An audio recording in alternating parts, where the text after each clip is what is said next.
It's Mickey, and I'm just going to tell my birth story. I had 2 babies here almost a week ago. This isn't like a birth vlog or anything. It's not going to be like some video of my babies coming into the world. I just kind of wanted to have like a personal diary of my hospital experience, my C-section experience, my twin experience so far, just so that I can keep it for myself and I can like look back on it. But I mean, I asked and a lot of people seemed interested in like hearing the story, so I may share it with the world, but it's not a birth vlog or anything exciting like or high quality. So if that's what you're looking for, this isn't your video. Okay, so I got pregnant with identical girls, which was like the craziest, most exciting, like shocking, magical thing in the whole world. Darren and I really wanted one more. We wanted to have a baby around the time that Marcy was 3. I think that's like a good age to have, you know, some siblings. I didn't want her to be an only child, and I thought, you know, that just seemed like the plan for us, and we were ready, and we were moving into a house, and like things were falling into place. And so like it was all just like peacefully planned. Like Marceline was a wonderful surprise baby, and you know, life was good, but it was like hectic whenever we first had her. So this time we're like, now that things are settled and things are good, we can plan for another baby. And so all was well. We got pregnant very easily. It was just like within the first 2 months of trying, we got our baby, and it was like, whenever I had that positive pregnancy test, I was so like at peace. I was not shocked. I wasn't like scared or anything. I was just like, oh my gosh, like this is beautiful and I'm so excited.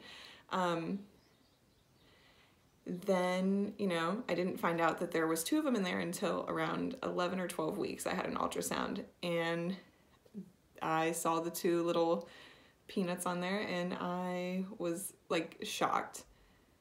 And Darren, like the look on his face, I'll never forget, just going, he said, it's fine, it's gonna be fine, we can do it, it's fine. Like nervously, I feel like he was telling himself that more than me, but you know, and everything's fine, and it is fine. And it was fine the whole time, you know, but that's like the joke, is like you really can't plan anything. We never saw ourselves having like 3 kids, but yeah, now we have 3 little girls, and it's gonna be crazy, but it's gonna be fun. So my type of twins that I have, they're identical. They are mono-di twins, meaning that they share a placenta, but they were in different sacs. So when sharing a placenta, there's like a lot of risks that come along with a thing called twin-to-twin transfusion, where one twin gets more nutrients than the other one grows, and so there's like a lot that goes with that. But luckily, my pregnancy was about as healthy as you can get with twins. Everything went really smoothly. I mean, I was sick, I was uncomfortable, just like regular pregnancy stuff, but the babies were healthy and I was healthy. Towards the end, it was very uncomfortable. My hips were killing me. I couldn't sleep. It was much harder to carry twins than to carry one. But, you know, I did it, labor of love or whatever. So towards the end, my twins were breech for a lot of the end of my pregnancy. But towards the end, baby B turns head down, and like that sounds good or whatever, but it doesn't really matter, because baby A is the one that like leads the way, and if baby A is breech, then there's pretty much no way to have just a vaginal delivery. And baby A's hips were pretty much like her butt cradled down in the lower part of my stomach. She was just stuck there, and she was totally comfortable and happy to be, you know, not where she's supposed to be. So they wanted me to deliver right around 37 weeks. That's like considered full term for twins. It's just like a good time for the type of twins that I have, because after that the placenta can fail. Like there's a lot less room. There's a lot of more risks that come with going past that. So I was scheduled for my C-section around 37 weeks and 2 days. and I was terrified to have a C-section because I had a natural birth with my first daughter. And I mean, it was terrifying. It was scary, but I did it. And it's like, that's what I knew. C-section, fully unknowns. Like, and people can give you all the information that you want. And you can like listen to every story, watch every video you want. But like, until you do it, you have no idea what you're getting yourself into. You have no idea what's about to happen. So it was terrifying. And it kind of makes me emotional to like think about, because it was like really scary and it's still like very fresh in my mind. So I go in and it's early and getting like prepped for surgery and stuff. I start crying as soon as we get into the hospital.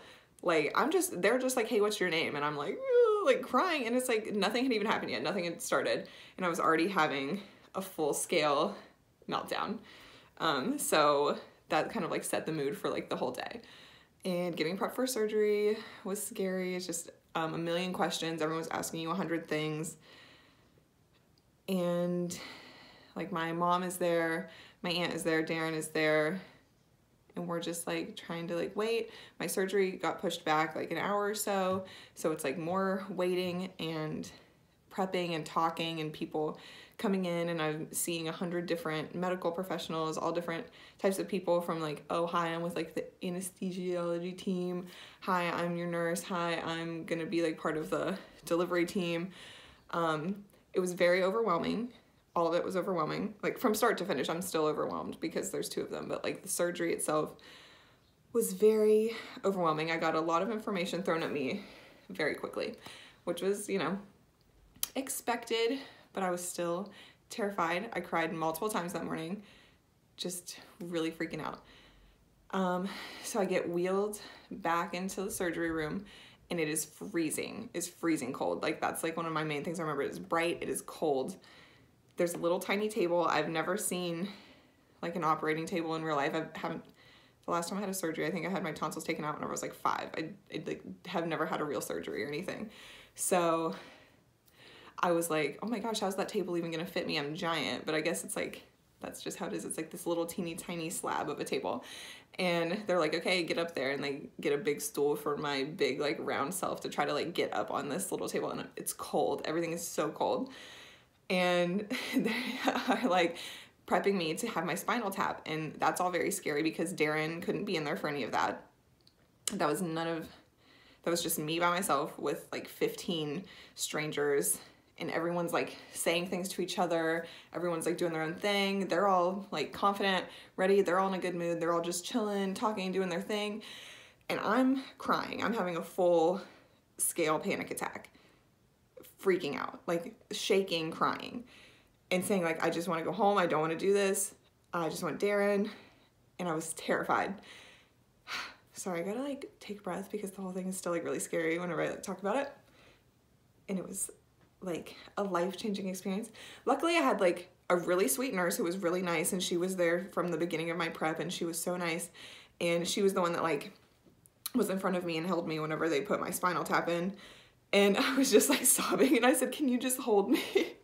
And so she let me, like I was like hugging her, and like my face is full on like in her boobs, like she's just hugging me to her chest, and I'm like sobbing, trying to keep from shaking while they put in my spinal tap, which it was pretty much the most painful part was the spinal tap, just the numbing to get the, before they put the actual like medication in. It was hot, it burnt, I like kind of like jumped whenever they did it, which was like the last thing you're supposed to do, but like turned out okay, it was good.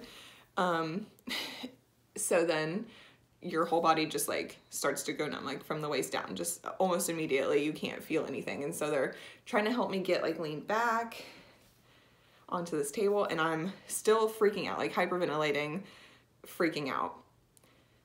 And I can't feel anything that they're doing. They're saying like, oh, can you feel this? Can you feel this? And I'm going like, no. And it's like scaring me even more that like stuff is happening and I can't feel it. I did not like it. Did not like it a lot. So they had me like laid back and like my arms out. Then they're putting the sheet down so I can't see what's going on from the waist down. And I'm saying, where's Darren? Like, where's Darren? Like, I just need him to be in here. And so eventually he gets brought in. I guess it was only a total of like 15 minutes that he was away from me, but it felt like an entire lifetime, and I was so scared. So they put my oxygen in, all is good. And it's like whenever they had me laid back, I think what happened was that my blood pressure dropped just from, I don't know, just whatever was going on. And I felt like I was underwater and I couldn't breathe very well. And it was like, then suddenly I couldn't hear like really what was going on. And I was trying to tell the people, I said, I don't feel good, I don't feel good.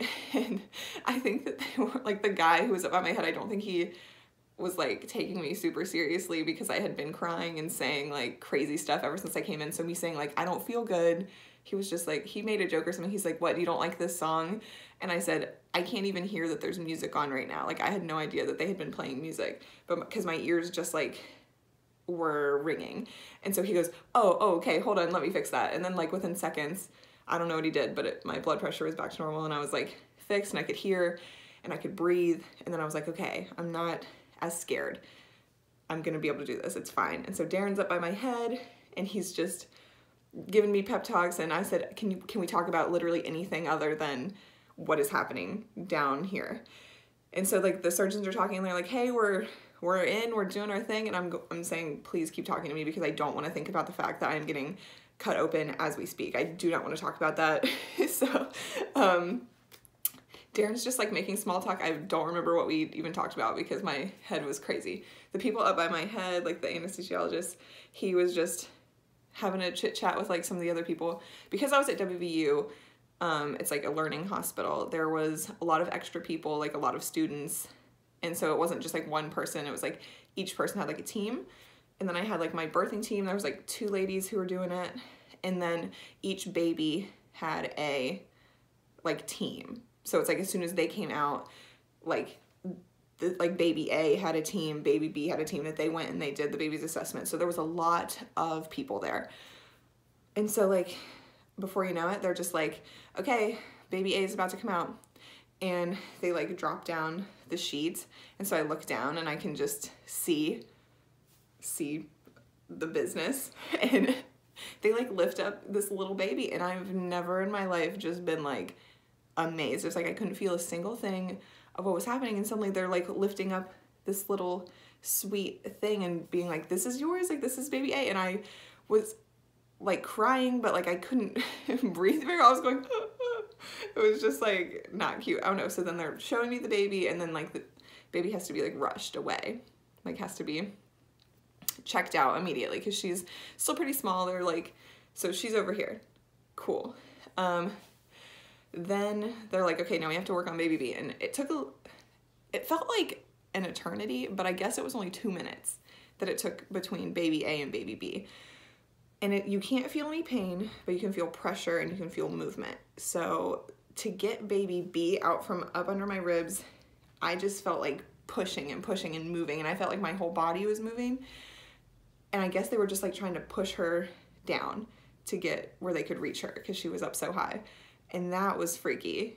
And then suddenly here's another one, here's your baby. And I was like, oh my gosh, that's a whole nother baby. So it's like you have that magical like moment where you see your child for the first time, and then you do it again 2 minutes later.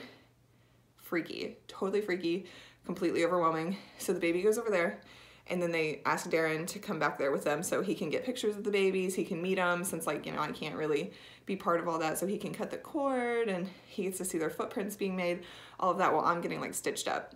And that felt like it took like a long time. I felt like that took longer than the rest of the surgery, just because I wanted to be with my baby so bad. I wanted to be with my husband. I wanted all that. And then before you know it, they pop back over. They're holding the babies like by my head, and I can like see my... So a second ago I said something about Darren like cutting the cord. That's not a thing. The surgeons did that, obviously. So you can tell I didn't really know what I was talking about because I wasn't really that involved with that part of the birth. Okay, so babies are out, everything's cool. Now for everything that happened after the birth, because it's like I have a very vivid memory of everything that happened during surgery. Afterwards, I do not. I don't know. Like I said before, I've never really had any major surgery. I have never been given any type of like narcotic medications like that. I've never had like morphine. I've never experienced anything like that before. So, you know, everyone was telling me, they're like, yeah, you'll be a little bit drowsy, but it'll be fine, you know. Just so in my mind, I was preparing to be like tired, but I wasn't really prepared for like what was about to happen. They said you could be shaky. Okay, cool. Like I can handle that. I completely like lost it. Like I don't remember much. I don't remember, they have pictures of me like breastfeeding for the first time, and like my eyes are open in the pictures, but I don't remember doing it. And that's like really freaky. That's like a special moment that like was really important to me with Marcy, and I wanted to have that with the twins, but I don't remember getting them latched on. I just remember I was shaking so bad. I could barely keep my eyes open. I have like in and out memories of people speaking to me or trying to talk to me, and I can't do it. Like I don't know. I was really nauseous. They gave me Pitocin because after you have a C-section, it's different than having natural birth. It helps contract your uterus back down to size, and it makes you bleed and everything. So that's another thing. You think because like you've had a C-section and they're going through the sunroof here, you know, you're not going to bleed. Nope, that's very much a lie. You bleed a lot after a C-section. Sorry, we're going to get into like the gross details, but whatever, it's my story and I'm telling it, you know what I mean? So they're giving me Pitocin, which made me incredibly nauseous, and I'm throwing up, so they're giving me more medication to keep me from being nauseous. So I am completely zonked all day. That's the day that my like family friends came because they wanted to see the babies right away, and in my mind I thought like, yeah, that's great. Like I'll be in my surgery, I'll be sore, but I'll be medicated and I'll be awake and it'll be fine. Like I'll get to see some people, whatever. Nope, I don't remember seeing a lot of my family.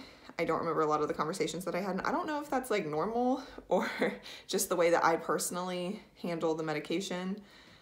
So I don't think I had a clear memory of even seeing the babies until past midnight. And it was just Darren and I and the babies in our room, and they had switched me rooms. I don't remember being in a different room that I was in before. So all of that was really scary, and I did not like it, and caused even more stress and like the overwhelming feelings that I was already having from before. Like I feel like I missed the entire first day of my child's life. And so like later in that evening, it was like nighttime, and they asked if I wanted more like narcotic medication, or if I was okay they said like, yeah, if you're in pain, like take this. And I said, I would rather be in pain than to have any more of that type of medication in my system. I don't enjoy being out of it. I don't want to be that tired. Like I want to be present. I want to breastfeed my kids. I want to see them. Like, I don't know. I have a decently high pain tolerance, and I was way more freaked out about being sleepy than I was about being in pain. So after the first day, I had nothing more than Motrin. So yeah, that was a lot. I had a very hard time with that. And like I said, I'm not to like freak anyone out. I don't want people to think like, oh, I don't want to have a C-section because that'll happen to me. I don't know if that's like a normal reaction to that kind of medication. It was just me personally. But I'm also the type of person that like, if I have a Benadryl, I can't take it during the day because it'll make me fall asleep. So it was not, just wasn't like the magical day that I was like expecting. So then I had to deal with the fact that like I was in a decent amount of pain, but not awful, but I was moving around by like that night. I was able to like get up and go to the bathroom by myself. I was able to like do those things. So yeah, after that, it was like I got to see my babies, got to breathe a little bit. But then it's like all the overwhelming stuff started happening again because I have 2 kids, and then they were dropping weight faster than they needed to. There's like a healthy amount of weight loss after birth, and then there's not. They were getting pretty small. Found out that they were jaundiced. They didn't pass their jaundice tests, and that was scary. So they were jaundiced because they weren't eating and drinking enough to like move out all of the stuff they needed to. But then they weren't eating very well because they were jaundiced, and it was making them sleepy. So it was just this vicious cycle of trying to get them healthy and to eat well, because, you know, it's hard whenever you're 37 weeks old. It's like, that's still a really little baby. They were only 5 pounds. So it was very stressful, and I was trying really hard to keep it cool. And I had like a million people coming in, giving me advice, giving me information, trying to tell me how I should be going about it, like having different breastfeeding consultants coming in saying like, okay, we're going to do this, now we're going to do this, we're going to supplement, but we're going to supplement with breast milk, but we're going to supplement with formula, we're going to mix the two. You need to be feeding each baby on one boob, not to tandem feed, because you have to focus on each one. It was very overwhelming. And like in the mornings, whenever the pediatric team would come in, there would be like 10 people to come in, and even within that pediatric team, all of them had different opinions. And so I'm sitting there, and there were multiple times where I just cried and cried and said, I am willing to do whatever it is that you tell me. Like, I will do whatever it takes to make sure that my kids are healthy and that we can go home. You just have to tell me what to do. And I need I just need someone to tell me what to do, instead of everyone coming in a million times a day to give me different information. So that was super overwhelming, and it was a very hard 5 days in the hospital.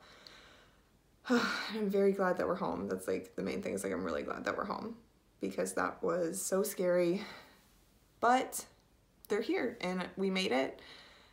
And I'm pretty sure I never am ever going to be pregnant again.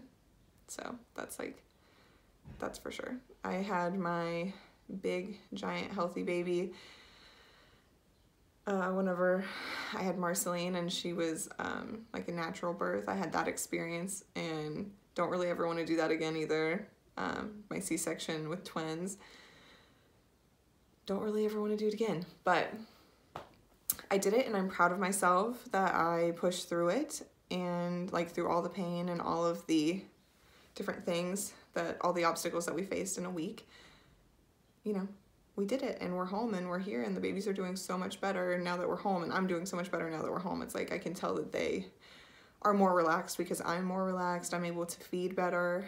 Okay, but it wasn't all like bad and scary. I'm gonna talk about some of the things that were good and that were fine.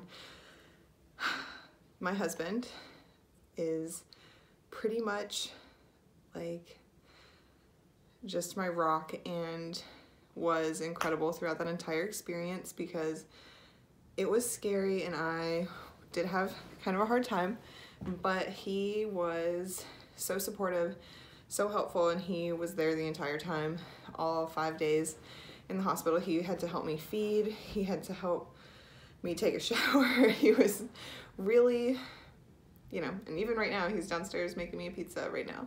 So he is pretty much, I couldn't have done any of that hospital stay without him being like a calm, just peaceful, like he really kept me grounded and helped me stay from completely flipping out sometimes. So I really appreciate everything that he does, and he was just incredible through that entire experience.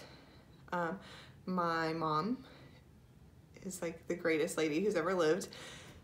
And I'm gonna cry about it because she's like really sweet, and she helped me so much. She couldn't be there the whole time, but because she had to take care of Marcy for me, and that was really hard. Sorry, I don't want to cry in this video. But it was really hard to be away from Marcy. But my mom took really good care of her, and we'd never been away from her for that amount of time before. And so I know it was like a lot, but my mom and my stepdad Russell really had to pick up a lot of slack, because we didn't know we were going to be there for that long, but they really pulled through. And there was one day where, I think it was whatever Wednesday, the babies were like 3 days old, and this was after the babies had been under the jaundice lamps, and we were having feeding trouble, and I had been up all night trying to just like feed, and it was just super exhausting, and Darren was exhausted from trying to help, and so it had been like days of just Darren and I doing it.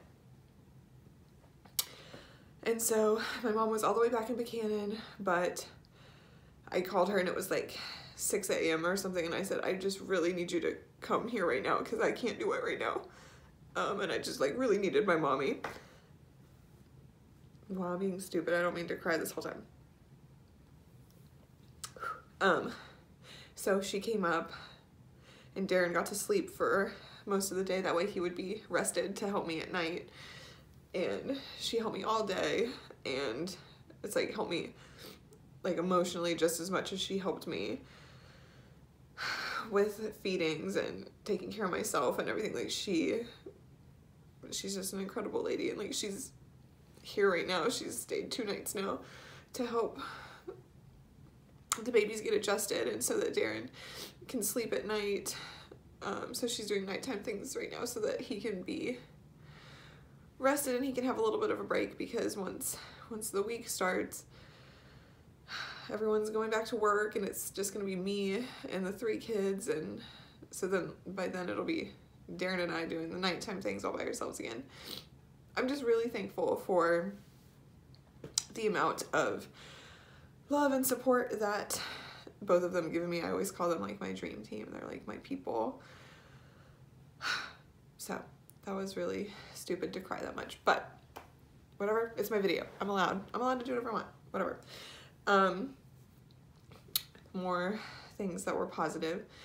The nurses, like the baby nurses and the people who took care of me throughout the days after my surgery, were just incredible. And it's like once you're there a couple days and you've seen the same people a couple times, they know you by your name and you know theirs, and just I've never had like nicer people taking care of me, and I really appreciate like everything that they did.